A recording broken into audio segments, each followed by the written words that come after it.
sexual intercourse, sperm travels through the cervix and the uterus into the fallopian tubes. A single sperm penetrates the egg, and joining in the genetic information occurs. This is called conception, and the resulting single cell is called a zygote. Within about 3 days after conception, the fertilized egg, which is dividing rapidly into many cells, passes through the fallopian tubes and into the uterus, where it attaches to the uterine wall.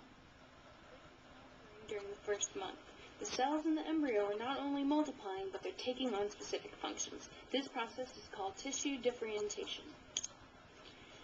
During the second month, the baby is considered a fetus. Its heart, neural tube, arms, legs, liver, and other major organs may begin to form. The placenta also begins to form as well. The eyes, ears, mouth, and bones.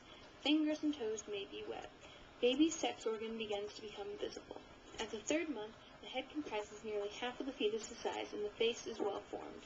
Eyelids close now and will not reopen about 28 weeks. The fourth month is the beginning of the second trimester. The fetus makes active movements, including sucking. The heart beats 120 to 150 beats per minute, and brain waves are detectable. The baby's gender can now be determined. At the fifth month, the baby is developing fine hair called luengo, which covers the body, such as the eyelashes and eyebrows. Its fingerprints and footprints are now developed, and the baby begins to suck and swallow.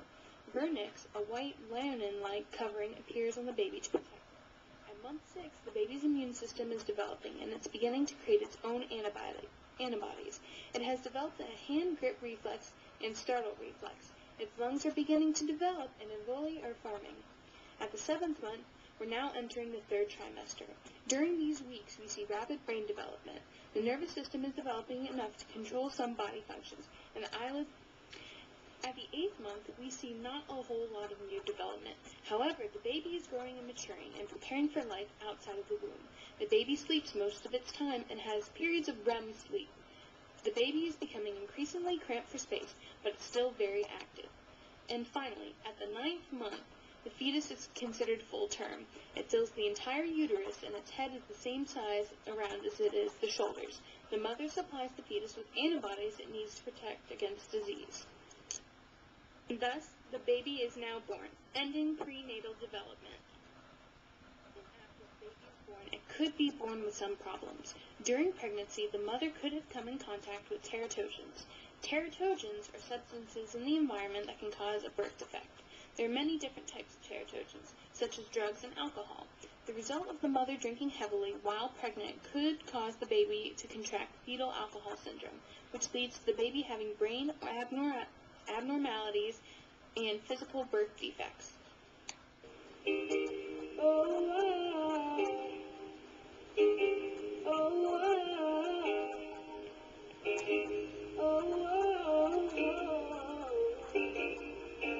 You know you